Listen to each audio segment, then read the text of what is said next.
With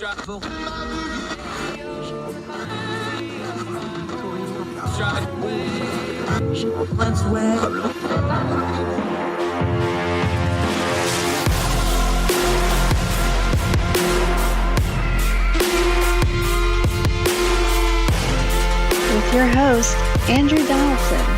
This is Heard Tell.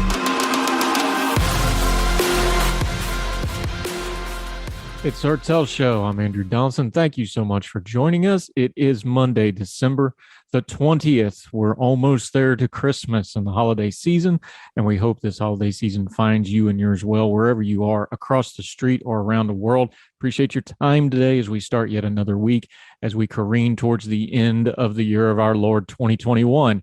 Remember when we were so looking forward to it, so 2020 would be over. And now we're saying the same thing about 2022. Of course, that's an election year. So for those of us that are doing culture and politics, keep your bearing. Don't get your hopes up. As one person on Twitter said the other day, walk into it. Don't claim 2022 to be your year. Walk in slowly. Be quiet. Be respectful. Don't touch anything. That's probably a good way to touch it. A couple things we are going to touch on today. M. Carpenter, our legal eagle expert, senior editor at ordinary-times.com. She does her weekly Wednesday writs. We talked to her about what she covered in this past edition, where she talks about the Supreme Court, things like the coming abortion debates, the hold on SB 8 down in Texas. She's going to break all that down for us in a little bit. Also going to talk a little bit more about COVID and how that's breaking through the news cycle yet again. I don't know that it ever actually went away, but it certainly popped back up with the Omicron variant. We're going to talk about that and turn the noise down on that. Also, from the CRT podcast over the weekend, if you're subscribed on any of the platforms to Heard Tell Radio, you'll automatically get the podcast on the weekends. It's a little bit longer, a little bit deeper dive. We have Sophia Settergren-Booker from the Narratives Project, and we're turning down the noise on the CRT debate. We're not debating CRT itself. We're talking about how we're discussing it in the discourse. It should change your perspective on some things. It should give you some insight on how media deals with something that's just been one of the hottest stories of the past year or so, and hopefully give you some good and discernible information going forward. But first, let's talk about the media and the news media specifically. The New York Times has a podcast out by the excellent Jane Coaston, somebody I always listen to, whether I agree with her or not. She has good insight. She's an excellent writer. Her podcast is really, really good, and I recommend folks check it out. But she had Ross Dothard and Jay Rosen on her podcast, and the New York Times, it's been talked about so much, the New York Times actually put the transcript up on their front page. What they're discussing is the hypothetical that if former President Donald Trump runs again in 2024, how should the news media cover it? Let me read you the introduction to the transcript portion of this, and then we're going to delve into it, because I think this is going to be a real teachable moment and a good way to frame how we discuss news media and culture and politics going into the 2022 midterms, which are going to be very, very political, because it is that midterm and it's going to set up the 2024 presidential race. The introduction in the New York Times. With the midterms just months away and the 2024 presidential race around the corner, the press is gearing up to cover more deeply polarizing election cycles. And how it should do that is an equally polarizing question. The media's role in preserving and reporting on our democratic institutions is up for discussion. This is from the New York Times. Last week, the New York Times opinion columnist Ross Dothard pushed back on media critics like NYU Associate Professor Jay Rosen. Jay asserts that the press should strive to be, quote, pro-truth, pro-voting, anti-racist, and aggressively pro-democracy, end quote. Ross disagrees, claiming that such a stance could feed more polarization. So Jane Coaston invites both onto the show for a lively debate on how the press should cover politics in a democratic society. That's the opening intro to this, but I think the posed question is worth getting into, because we need to go ahead and set our own framework for how we're going to talk about news media coverage of the 2022 midterms and projecting out to the 2024 midterms themselves. Remember, what we try to do here is we're not going to tell you what to think. We're going to turn down the noise, especially the news cycle noise. We're going to get to the information, and we're going to use it to discern our times as we live in them so that we can make good decisions. So how do we discern this? Well, let's start with the elephant in the room. Donald Trump may or may not run for president in 2024. He's hinted at it. He's raising money like he's going to. He is also very focused on the 2022 midterms. We've already talked about on the program, and we're going to be talking about it a lot over the course of the next year into November next year, the 2022 midterms. Historically and cyclically, the out-of-power party does very well in these midterms. On paper, the Republican Party should have a great 2022 midterm electorally for a lot of reasons. President Biden's approval ratings are down and lower than what they were when he came into office. There's a lot of issues going on that lend themselves to the Republican message. They should have a good year. So Donald Trump, of course, has a side project, if you will, going into this. He wants revenge on some folks that he think wronged him in 2022. I've kind of been calling it his vendetta right. Places like Georgia, places like Arizona. We're going to have to watch them very closely because he is picking candidates and supporting folks, not just to support the party as a normal candidate who used to be the president would, but for his own ways and means of returning to 2020, relitigating that, and paying back, frankly, certain officials like Raffensperger down in Georgia, Governor Kemp in Georgia. He's openly saying, we're going to primary you because you did not support my efforts after the election when he was alleging voter fraud and these other issues. That's just the environment this is going to be in. Let's address the elephant in the room, though. Nobody knows for sure, probably not even Donald Trump himself, whether he's actually going to run in 2024 or not. Not say he is, not fundraise off it, actually file the paperwork and do the campaign. He could, he might. We have a couple things that happen before then, though, that we need to take pause on. If he doesn't do well with his candidates in 2022, would that affect it? If the candidates he picked don't win their primaries, does that affect it? Or is he just going to run no matter what because he thinks he was cheated and it goes to his brand and he can continue to fundraise and other things, and he may run regardless of any other circumstances? All those things may come to pass. And us guessing and tea-leaving it is probably not overly helpful. So let's just set that aside for 1 second about 2024. But if he does run, this idea about media coverage, how should the media cover? Folks like Jay Rosen, who's a media professor and a journalism professor, he's advocating that the media should be more advocacy-based. And other people, I don't know that Ross was specifically saying it this way. I don't think it's a fair characterization, but just to kind of summarize, that the media should be more objective, more reporting just the facts. So how do we turn down the news on this? Because this is going to be a dominant thing, because let's be honest here, the thing the media and the news media likes to cover more than anything else is themselves and how they cover everything else. So this is a really important topic because this is how we get our own information. Here's my premise that I'm going to proffer to you on this topic. If you have to question and or change how you cover something because of who you're covering, the first problem you have to address is yourself. Let me explain this a little bit. If you're changing how you do things just because it's Donald Trump, or just because it's Joe Biden, or just because it's whoever you want to pick, then that means you are adjusting how you do things based on the circumstances. Now, some of that's natural. You have to adjust to things. I get that.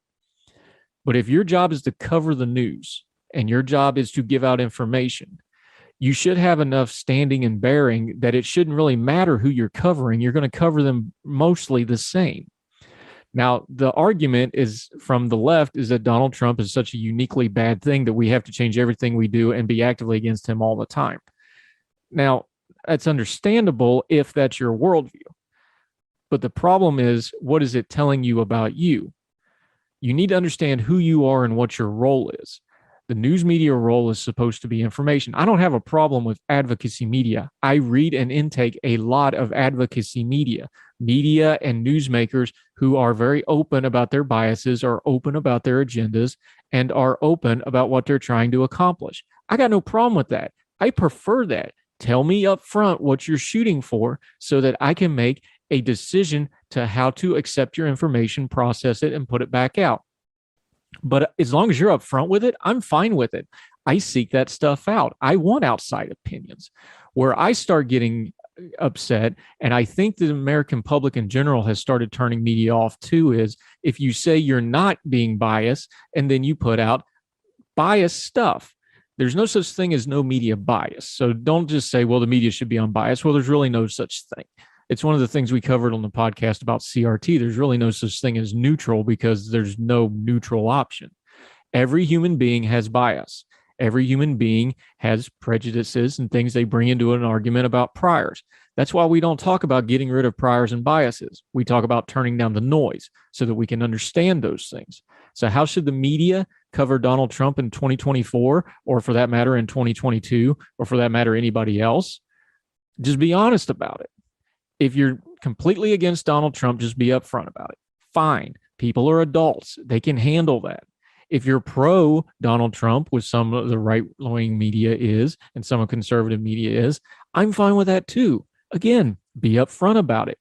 Let's stop with this nursery rhyme thing where we try to say the news media should just tell us unbiased information, or what we're really saying is we want the news media to tell us just what we want to hear.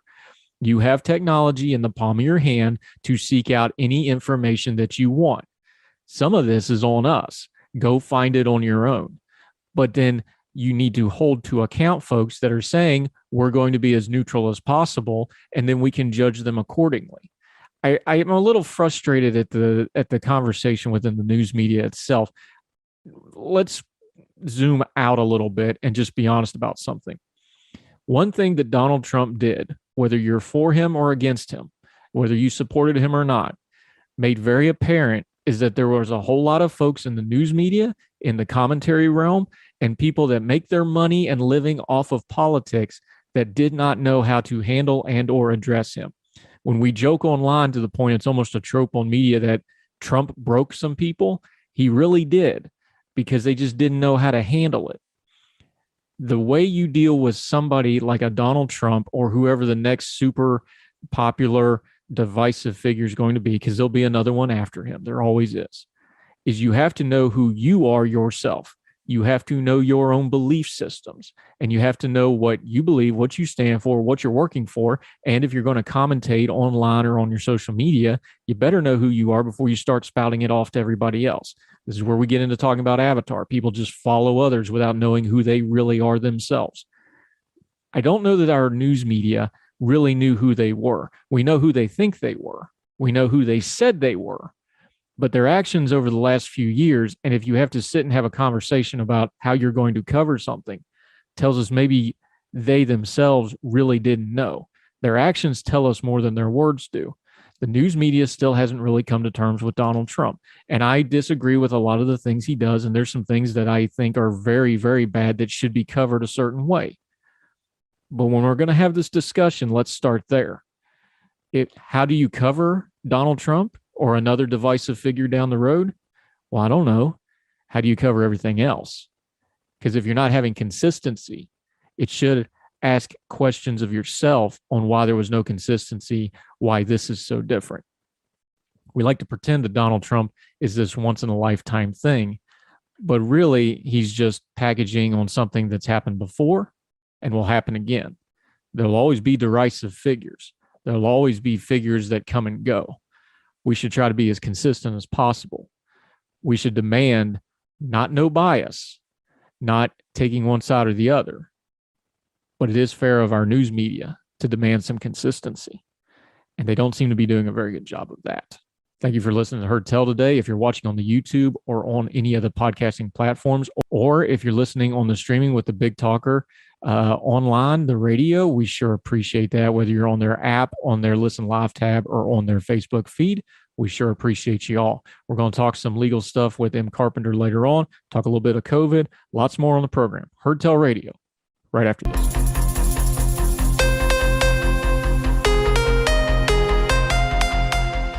Welcome back to Heard Tell Radio. I'm Andrew Donaldson. Thank you so much for joining us. If you want to interact with the show, you can leave a comment on whatever platform you're watching this is, whether it's YouTube or the podcast versions. Leave a comment. We will try to get back to you. We try almost all the time to do that. If you're watching on the Facebook page, you can actually just comment right on there on the Big Talker online radio. If you want to be more direct, you can follow me on Twitter at 4for the Fire. That's spelled out the number 4. It's right down here on your screen as well. 4for the Fire on Twitter is mine. We also have a Twitter for the show, Heard Tell Show at the Twitter. You can email us. You want to do it that way at heardtellshow@gmail. We'd love to hear from you. We will respond to you. Be nice. Keep your bearing. Might even read it on the show. You never know. Ask questions. Give us feedback. We'd love to have it. This is a partnership. We do it as long as you listen and watch it. So let us know you're out there. Let's talk Omicron for a second. COVID-19 continuing to dominate the news cycle. We are watching this Omicron variant. We had last week, if you missed it, you can go back and listen to last Thursday's show. Michael Siegel, who's been doing a lot of the yeoman's work writing about COVID-19 at ordinary-times.com. You can go look at all that. We asked him about Omicron because there's a narrative forming about Omicron that the Omicron variant is more contagious but is less severe. And we asked Michael directly if that was accurate, and he said it's a little too soon to know. Well, he reiterated that on his Twitter feed. He said on Heard Tell Show yesterday, I said that it's too early to know if Omicron is mild. We're now getting some concrete data showing that it might be. So don't panic, but keep your powder dry. Shutdowns aren't called for, but vaccine boosting and masking seems reasonable. That's his tweet from Michael Siegel. Here's where I will continue to say kind of what I've said all along with a lot of this COVID stuff. We need to be sensitive to the unknown unknowns. We don't know every variant, but we do have a pretty good handle, and we've got almost 2 years of data on COVID-19, not just the disease, but how we react to it. Some of the things we've reacted to it under the guise of just do something haven't been effective at all. Some of them have been. Some things like the COVID-19 vaccines have been amazing technology that is not only changing COVID-19, but now they're using that same technology to do things. They're trying to develop a malaria vaccine. They're trying to develop a smallpox vaccine. The medical technology really will be earth-changing going forward. Those things are good. People are still debating the COVID-19 vaccine, and I've been very open with you where I'm at on it. I am vaccinated. My household is vaccinated. You need to talk to your own doctor about it. Don't take a talking head's word for it. Don't just follow somebody who's famous about it. You need to talk to your own medical provider. If you've got legitimate medical concerns, you need to take them up with them and make a decision that's best for you and your family. If you have some kind of an objection to it on a religious or other grounds, then you can work it out that way. But I'm just going to warn you that legally, those are very specific things. If you try to get a legal exemption from something, you're going to have a little bit of a problem because it's been settled case law that the government can mandate vaccinations for a while. Now, listen to what I'm saying about mandates. Mandates does not mean the government has a right to strap you in a chair and put a needle in your arm. That's not what we're talking about. The government does, according to the courts, and it'll be litigated more as we go forward, the courts and the government have decided they do have a right to set down that you need to have a vaccine or else X, Y, and Z will happen. That's a harsh thing a lot of people don't want to talk about because they say, well, if you're going to take away things from me, then it's the same thing as a mandate. Well, not really, because you still have a choice. I understand people want to get hung up on the terms. So if you're not vaccinated, there's going to be more things coming down the road to try to get people to be vaccinated. We talked already about bad faith actors and bad informations with the vaccine. Look, there's not nanobots or razor blades in your vaccine. That's not going to happen. Are there people that have reactions to them? Yes, they are. They're few and far between, but it does happen. Again, don't talk on social media about it. Go talk to your doctor about it. He or she knows you better than the talking head on TV does. I have very specific long-term medical health issues. So when I talked to my doctors, they were very upfront. They looked at me and said, we don't know. We don't know what's going to happen with a vaccine with you. There's never been a vaccine like this before.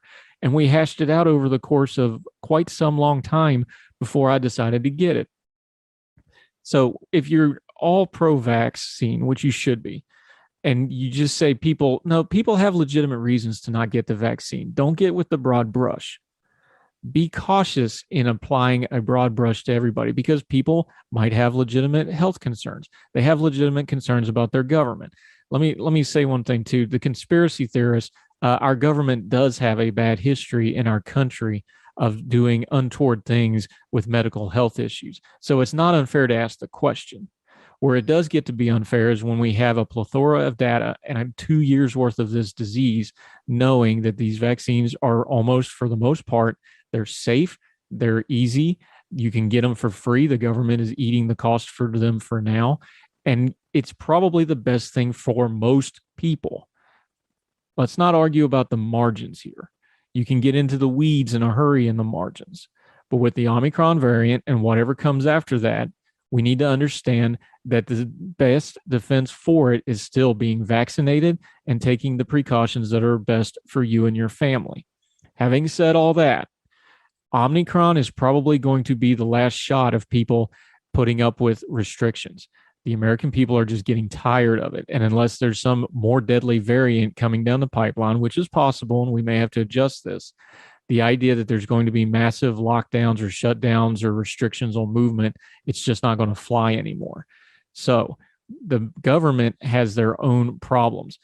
The last administration and this administration both have had messaging problems with explaining what is and isn't the COVID-19 vaccines, what is and isn't good policy, what is and isn't proper precautionary measures. Things have changed. Now, some of that's not their fault because information changes as we grow. We've been doing this for a while now. Everybody should have a pretty good internal clock on what they need to do when it comes to COVID-19. Take your own risk management into your own hands. Stop listening to talking heads. Stop listening to news cycle noise. Talk to your own doctors. Follow people that you know give you good information. Test that information and do what's best for you and your family. When it comes to the Omicron variant, we're going to keep talking about it. We'll have people like Michael Siegel and doctors and medical people and policy people. We're going to continue to advocate for freedom. The government needs to be very careful about coming in on an emergency and then getting into people's rights. If your right does not exist during an emergency, it wasn't a right to start with. But that's not what we're dealing with for the most cases when it comes to COVID-19. We're dealing with inconveniences. We're dealing with government action.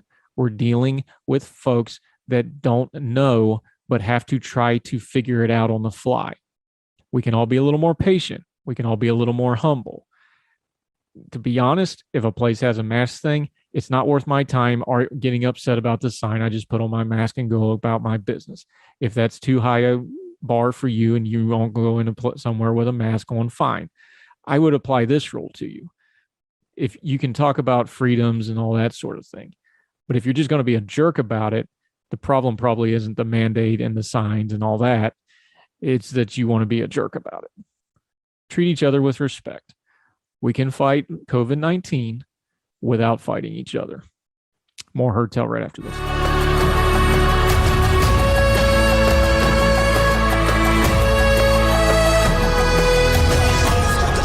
Back to Herd Tell Radio, and we have M. Carpenter joining us, our legal expert, back on the show again. She is a regular to explain these things that are complicated legal matters so good that even I can understand them.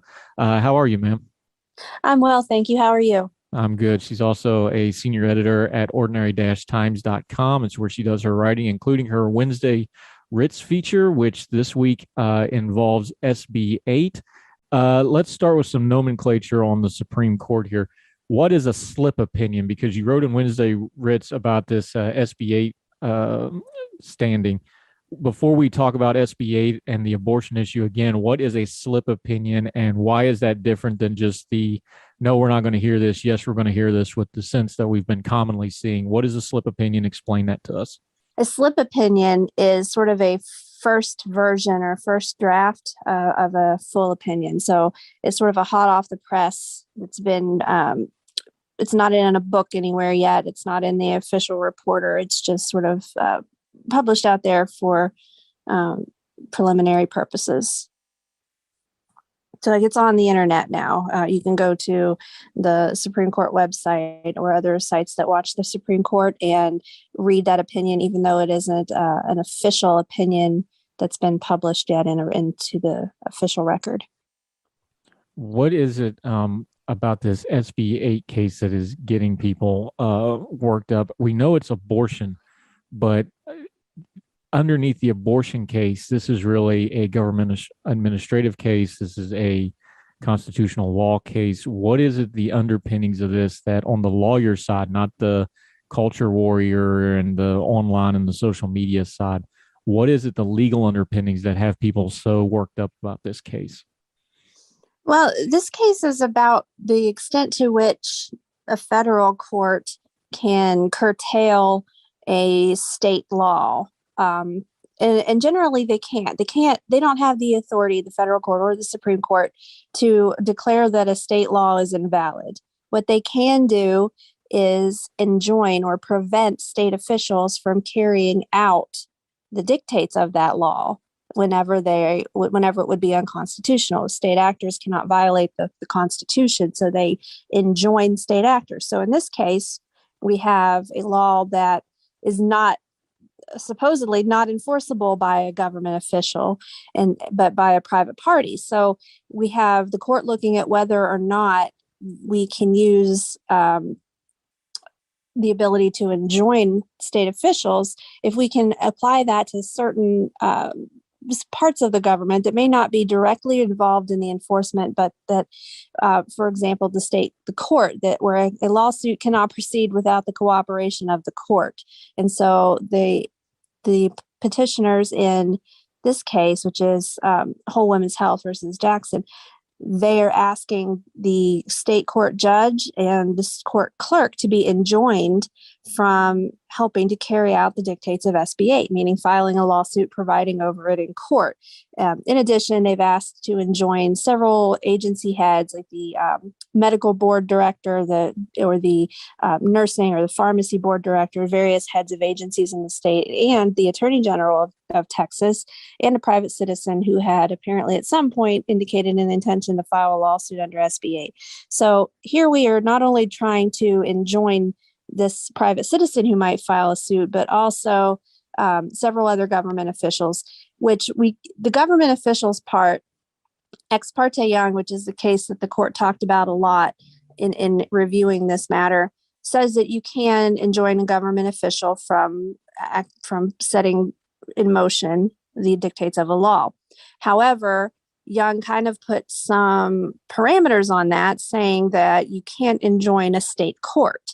And so that's kind of the issue that's being looked at here, because those are the defendants in this is a state court clerk and a judge. So how the court decided this as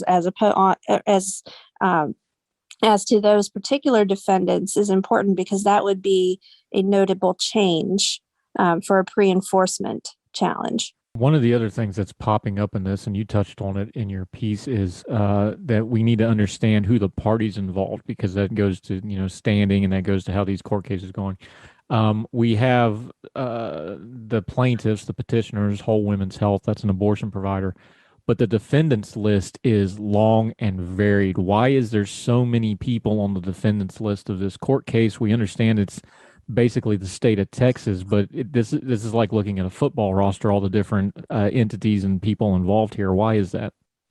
Well, because of the way it's set up, and because they didn't wait for a bunch of lawsuits to come in against abortion providers before they proceeded, they had to look for other individuals to add to the suit. So, for example, the various agency heads that I mentioned, they have the duty to take action against violators within their profession. So, for example, the medical board, they have the requirement and the duty to pursue licensing disciplinary actions against doctors who violate certain laws, particularly of health-related issues or health-related laws and rules in Texas. So, theoretically, if a doctor violates SB 8 by providing an abortion, the medical director, the medical board is tasked with disciplinary action on this doctor because he has violated this health code, this health regulation. So the plaintiffs here have sued, saying that this is a state actor who would be enforcing this law because they would be taking action against the provider for having given an abortion. Of course, the defendants in this say that's not really not the same thing as enforcing the statute itself, because the medical board is not is not filing under SB 8. They would be filing under a licensure issue or under their authority. They would not be necessarily filing a lawsuit under SB 8. So they say that this doesn't apply. So when the court looked at this case, they first of all, they agreed flat out that the judge and the clerk should be dismissed from the case, that SB 8 does not apply, the Ex parte Young does not apply to them because they are part of a court system. And Ex parte Young was careful to say we can't enjoin a court. But as to the various department heads, the court allowed this lawsuit to stand against them because they do buy the plaintiff's argument that they are enforcing the law by punishing providers on their side of things if they violate SB 8. And the attorney general was also dismissed as well because the court said he doesn't really have any authority to do any of that. Although the petitioners say that's not quite true because the attorney general has the same authority as these various agency heads. So what we ended up with was 8 out of 9 of the justices agreeing that these various health agency heads were properly defendants in this suit. Justice Thomas didn't think that any of the defendants should be named in the suit, and it should be dismissed as to all of them. And of course, the dissent, which was Justices Sotomayor, Breyer, Kagan, and Chief Justice Roberts, disagreed that the court personnel should be dismissed out of the suit. Okay, so in layman's terms, what's happening here is they're kind of paring this down, right? Exactly. And they were careful to point out that this decision is not one on the constitutionality of SB 8 or lack thereof. They're not ruling on whether or not SB 8 is constitutional here. They're just ruling on whether or not there's an ability to go forward and sue and who the proper parties are to sue. And they also dismissed out the private citizen, Mr. Dixon, because he signed a sworn statement that he has no intention of filing any lawsuits under SB 8. So basically what you end up here with is the court is saying you can continue to sue under this statute, but we are not going to allow you to sue the state, to stop enjoin them from the clerk from filing these suits when they come in, or the judge from hearing them if they come before him. So we're not done here. The fight's going to continue. The lawsuit's going to continue. It's just that the number of defendants is down to a handful of agency department heads.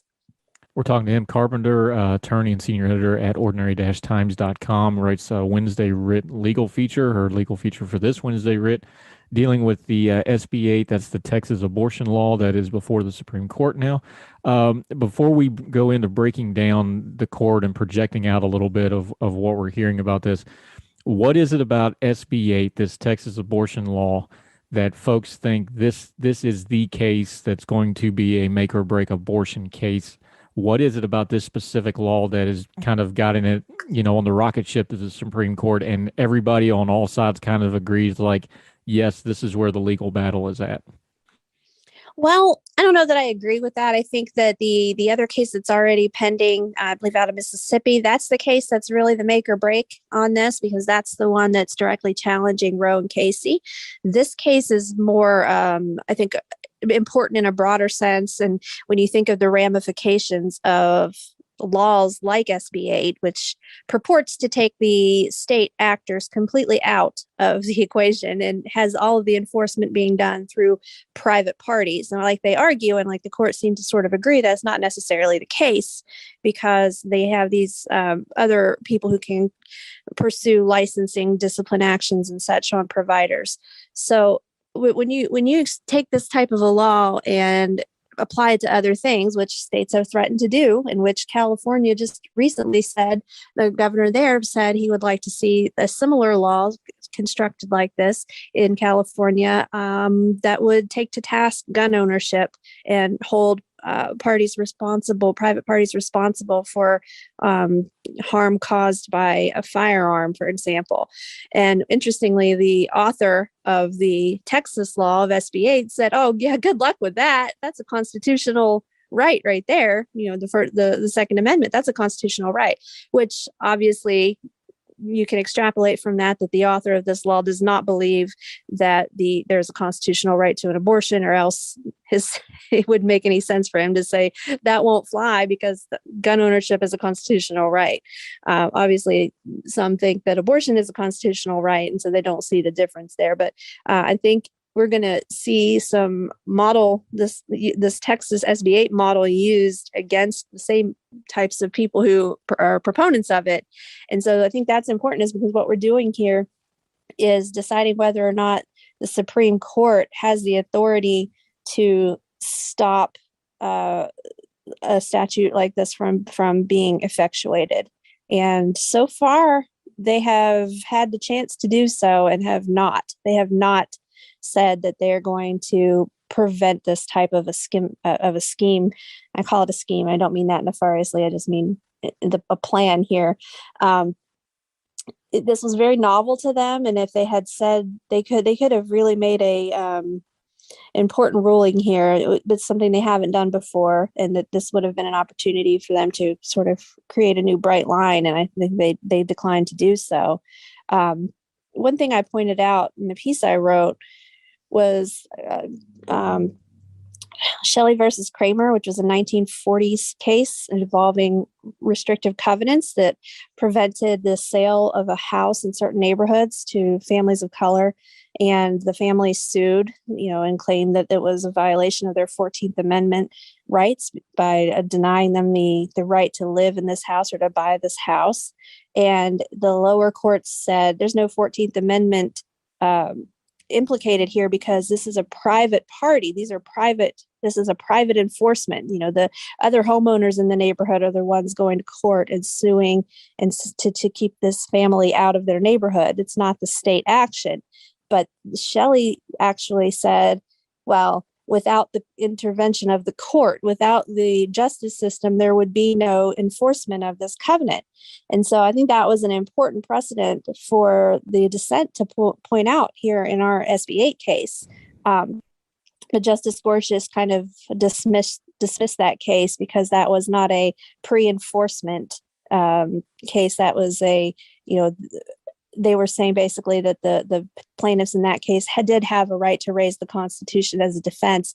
And as Justice Gorsuch points out, the abortion providers in Texas still have the right to raise a constitutional defense as well if they're sued. So Shelley didn't go after a particular state statute or stopping the existence of these particular covenants. They basically just said, sure, they have a constitutional right implicated here and they can raise it as a defense.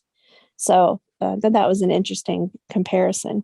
Yeah. We're talking to M. Carpenter, attorney and senior editor for Ordinary Times. We will talk more legal stuff with her right after this on Hertel Radio. It's Hertel Radio. I'm Andrew Donaldson, still joined by M. Carpenter, attorney and senior editor at ordinary-times.com. You can read all her work, including her weekly legal feature, Wednesday Rich, which is what we've been working through this morning, the SB 8 case. You had a couple other tidbits in there besides just the abortion law, but before we pivot off of that, let's just take both sides of it for a minute. We know SB 8's out there. We know this Mississippi case has already been argued at the court. It's probably going to be June before we get a ruling on it. Let's take one side and then the other. So if you're on the pro-life side, what is it that you're happy about? What are you not happy about? Tea leaf reading never works out well for the Supreme Court, but for the pro-life folks, where do you think they're looking at it happy and not happy right now? Well, I think the pro-life side is happy to see that the court has now had several opportunities to put a kibosh on this, and they have not. They've left it alive. They may have awarded a few points in favor of the pro-choice side, but I think the court's showing a willingness to entertain this type of legislation. And if I'm on the pro-life side, I'm feeling pretty good about that. And if you're on the pro-choice side, what are they upset? Do they have a glimmer of hope? Because a lot of the more pro-choice folks, especially media commentators and the talking heads on TV, have been just apoplectic since the oral arguments Try to help us cut through the noise on that. Is it panic time for folks with that viewpoint, or are they getting ahead of themselves a little bit? What do you think? I think they're getting ahead of themselves. I think it's sometimes when you hear the oral arguments, it seems pretty cut and dried which way the court's coming down on it. But in this one, with the oral arguments on this particular case, some of the justices seemed to be a little less willing to go along with what the state of Texas was trying to do here. We saw them pointing out that, aren't you, basically trampling all over our precedents and basically thumbing your nose at the court with this. But when it came down to it, they did go ahead and rule on this largely in favor of the defendants. But I think, it's nice when we see for the pro-choice side, it's nice for them to see that the Chief Justice was ruling in their favor, even though it remains to be seen if his influence will extend beyond that. I think that noting that this state enforcement is not as private as the statute intended for it to be by allowing the suit to continue against the various agency heads, I think is promising as well for the pro-choice side. So I think on balance, if I'm pro-life, I'm probably celebrating a bit more today than the pro-choice side would be. But again, I think that the outcome of the Mississippi case is going to be much more important. The thing with the Texas thing is that it is, right now in controversy with Roe and Casey, and it's being allowed to stand. So even looking to the Dobbs case, SB 8 is sort of a bit of a predictor of how the court is willing to rule on that. But we'll have to see. It's hard to say. One question I've had is now the court's makeup is a little different now. There's a little bit more of a majority. It's not quite a split. But everybody's acting like the Mississippi case is either going to be an up and down on Roe. It's either going to uphold it or get rid of it entirely. Is there room here for a Justice Roberts ACA type maneuver where he busts out something like he did with, it's a tax and got creative with it and does a curtailing or something like that? Or do you see this as, no, this is going to be an up and down thing and then we're going to all be adjusting from it? It's a good question. And I would not be a bit surprised to find that there's some technicality that they hang their hat on. I wouldn't presume to guess what that might be. But they seem to find a way. If you think, like, for example, Masterpiece Cake Shop from a few years ago, the Colorado Bake Shop case with the gay wedding cake, that one, it sort of came out on the side of the baker, but it wasn't on the ultimate merit of what he was doing. It was, well, you didn't get a fair hearing below. They were too biased in their questioning. They made it, a bias against the baker, the Human Rights Commission, I believe it was, in Colorado. So, I think that the court likes to use those types of things when they want to avoid making a big decision. And another thing, though, to keep in mind is whether Roe and Casey is struck down or not does not just automatically mean that abortion is now illegal across the country. It's still going to be I would think this would be a state by state decision, depending on how they rule. But generally, I think that would be where we would end up. There would still be states where it's allowed. And unfortunately for the pro-choice side, there will probably be a lot of states like Texas that will make the cutoff date so early that it would effectively outlaw abortion across the board. Is it safe to assume, because you're a Supreme Court watcher, you explain it to folks like me so that I can understand it? You talk a lot about the Supreme Court. They're covered in a lot of stereotypes and narratives, but they're actually more complex when you actually look into them. Abortion isn't, when we get through these cases like the Mississippi case, like the SB 8 case, which is a state machination type of a case of how the states approach issues like this. I just don't see any way that abortion isn't still a dominant issue for the next 20, 30 years, either which way this thing goes. Is that how you kind of see it? Absolutely. And that's with or without the court. That's the part of this that I think people don't realize, is that nothing that comes of this is going to stop abortion or make it something that's women are interested in less than they are now. It makes it harder for them, but it's not going to go away. The fight's not going to go away. The pro-choice people are not just going to give up and say, well, I guess that's it for abortion. It's going to continue on. Especially when you take away a right that's been around for the entire lives of most women that are still alive right now, have lived with this a right throughout their lives, especially definitely if they're in childbearing years. So I think that to think that this is going to make it go away, absolutely not. And then who knows what the court looks like in 10 years? Are we coming back again in 10 years with another case that flips it around again? And I think that's part of the issue, part of the problem you run into when you start messing with longstanding precedent. And I know some people would argue this is not longstanding precedent. What is it, 50, 60, 50 years now. That's longstanding for our lifetimes. It may not be in the greater span of the court longstanding, but it's pretty ingrained in our modern life. So no, I don't see the debate going away. Yeah. M. Carpenter helping us turn down the noise on what is undoubtedly one of the loudest issues going for years, and is going to get really, really loud here come the spring, summertime when this ruling comes down. And it's probably going to be loud for some time to come. Let folks know where they can find you and follow you at Ordinary Times and elsewhere, because I really rely on you. You're one of my most trusted go-to places on legal stuff. Let folks know where they can find you. Sure. Thank you. Yes, I would love for folks to read my stuff at Ordinary-Times. I feel much more confident in writing than I do talking to you. So definitely check things out there. Also, I'm on Twitter at WV Esquires. That's ESQUIRESS. And that's my being clever.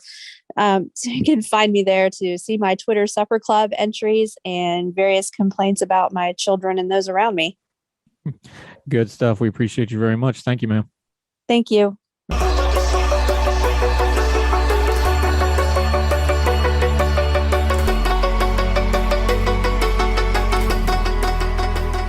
That'll do it for Heard Tell's show for this Monday.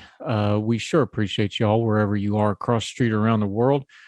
Keep leaving comments and ratings. We appreciate it. Keep sharing us on your social media. Let people know where they can find Heard Tell Radio and also the Heard Tell podcast.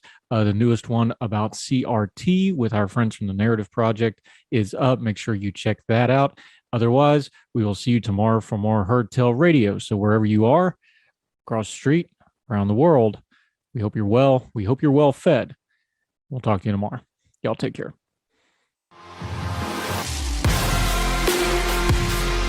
All the music on Heard Tell is provided under a Creative Content license from monstercat.com.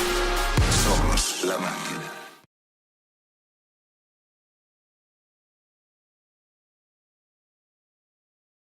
Summer concerts, pool parties, chill nights under the stars. We're stocking up our closet so you're ready to look your best for all of it. At Plato's Closet in West Ashley and North Charleston, we're buying all things summer. So bring in your tees, tote bags, sandals, sunglasses, and more. We pay cash on the spot for gently loved name brand looks. Plato's Closet is the go-to destination for trend-forward teens and young adults who support local and shop sustainable. Visit Plato's Closet today. Plato's Closet, located in West Ashley on Sam Rittenberg Boulevard and North Charleston on Rivers Avenue.